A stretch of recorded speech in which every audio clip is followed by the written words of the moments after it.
सिन्दूरारुणविग्रहां त्रिनयनां माणिक्यमौलिस्फुरस्तारानायकशेखरां स्तुमगे भावीनवशोरुकां पाणिभ्यां मणिपूर्णरत्नतटकं रक्तोत्पलं बिभ्रतीं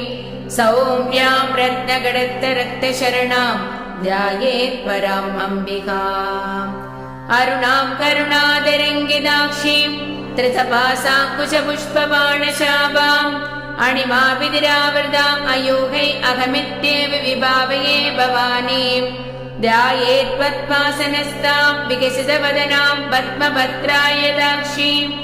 हेमाभाबीतवस्त्रां करिकलितस्केमपद्मां वराङ्गीं सर्वालङ्कारयुक्तां सततमभयदां भक्तनम्बरां भवानीं श्रीविद्यां शान्तमूर्तिं सकलसुरनुदां सर्वसम्पत्प्रदात्रीम्